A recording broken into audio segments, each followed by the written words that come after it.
Hello दोस्तों, आज जो पोएम आपके सामने प्रस्तुत है ये है N elegy on the death of a mad dog. एक कुत्ते की याद में लिखी हुई एक कविता। एलिजी कहा जाता है उस कविता को जो किसी व्यक्ति की मृत्यु के पश्चात उसके शोक में लिखी हुई होती है। लेकिन क्योंकि ये जो पोएम है ये हिस्टोरिकल है, इसमें एक सटार है, एक उपहास है, और इसलिए ये कविता एक व्यक्ति की याद में ना होकर एक कुत्ते की याद में लिखी हुई है। इस कविता के कवि हैं ओलिवर गोल्डस्मिथ। इंग्लिश पोएट थे ये और ब्रिटेन से इनका ताल्लुक था।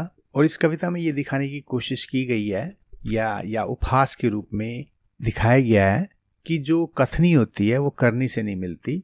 कई लोग दो चेहरे वाले होते हैं, वो होते कुछ और हैं लेकिन वो जिस तरीके से दिखाई देते हैं वो दूसरा होता है। तो चलिए आइए शुरू करते हैं। An elegy on the death of a mad dog. Good people all of every sort give ear on to my song, and if you find it wondrous short it cannot hold you long. भले आदमियों, हर प्रकार के जो भी हो तुम, कृपया मेरी कविता सुनो। गिव ईयर का मतलब होता है सुनना। And if you find it wondrous short, अगर आपको ये आश्चर्यजनक रूप से छोटी लगती है तो ये आपको ज़्यादा देर तक नहीं रोकेगी। मतलब ये कविता अनपेक्षाकृत रूप से अलग है, मतलब ये कुछ अलग ही इसमें दिखाने की कोशिश की गई है। कुछ अमेजिंग है, कुछ सरप्राइजिंग रूप की ये कविता है और ये ज़्यादा लंबी नहीं है, इसलिए आपको इसे ज़्यादा देर तक सुनना नहीं पड़ेगा।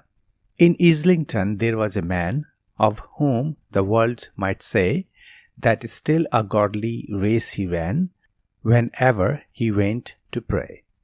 तो इज़लिंगटन एक जगह है लंदन में, तो वहाँ पे ये आदमी रहता था। मतलब जिस आदमी के ऊपर एक कविता लिखी गई है वो आदमी वहाँ रहता था, और उसे देख के जो संसार है, जो दुनिया है, यही कहती थी कि वो गॉडली रेस, मतलब उसकी जो लाइफ थी वो नैतिक और धार्मिक मूल्य पे आधारित थी।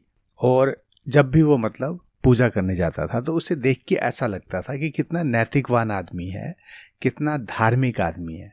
Kind and gentle heart he had to comfort friends and foes, the naked every day he clad when he put on his clothes. वो बहुत ही दयालु, बहुत ही कोमल दिल का इंसान था, और कंफर्ट, जो उसके दोस्त थे या जो उसके दुश्मन भी थे, उन्हें भी वो मतलब बहुत ही सलीके से, बहुत ही प्यार से पेश आता था, उन्हें सांत्वना देता था। और हर दिन जब वो कपड़े पहनता था, कोई अगर वहाँ पे कोई नंगा आदमी है तो उसको भी वो कपड़े पहनाता था। कहने का मतलब था वो गरीबों को भी देखता था, गरीबों को भी देता था।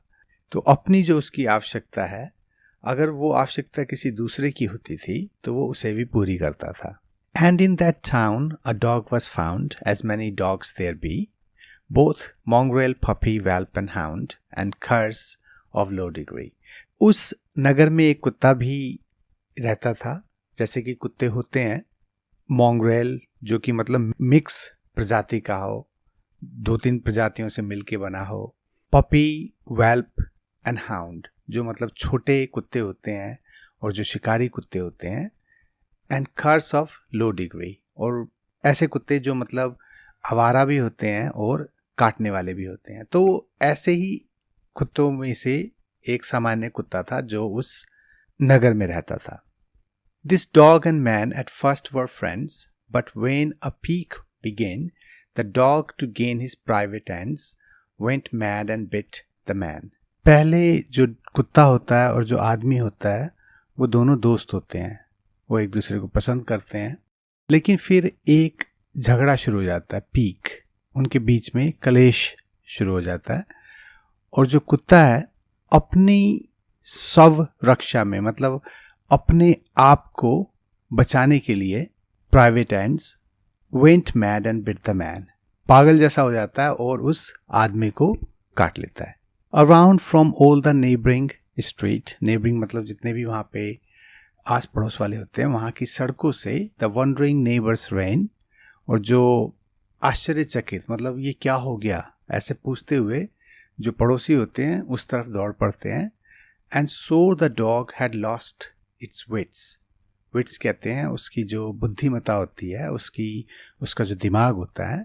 वो कहते हैं कि कसम खा सकते हैं हम लोग कि ये जो कुत्ता है वो पागल हो गया है। To bite so good man, कि इसने इतने अच्छे आदमी को काट लिया। The wound it seems both sore and sad to every Christian eye, and while they swore the dog was mad, they swore the man would die। और जो घाव था, मतलब जो काटने का निशान था, वो सोर मतलब वो बहुत ही पीड़ादायक और गंभीर लगता था। सैड मतलब जैसे होता है कि ठीक नहीं होगा। और हर जो क्रिश्चियन की आंखें थी, मतलब जो भी धर्म पालन करने वाले जो लोग थे, जितने भी उनकी आंखें थीं, वो ये मान चुके थे कि जो कुत्ता है वो पागल है। और वो ये भी मान चुके थे, या वो कस्में खाने लगे थे, शर्तें लगाने लगे थे कि जो आदमी है वो मर जाएगा। But soon a wonder came to light that showed the rogues they lied. The man recovered of the bite, the dog it was that died.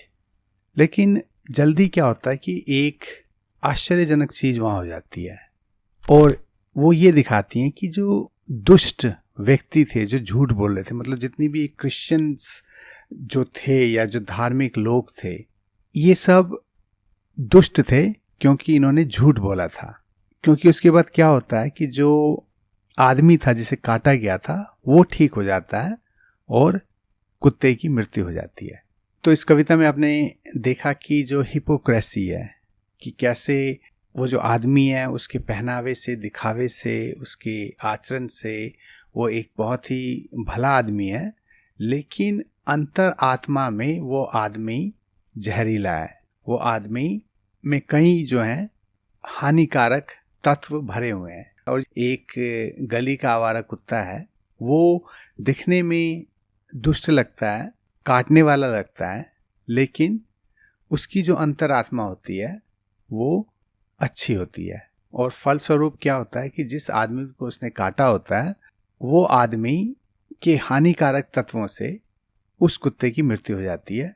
लेकिन क्योंकि कुत्ते की जो आंतरिक शुद्धता होती है उससे उस काटे हुए व्यक्ति को कोई नुकसान नहीं पहुंचता।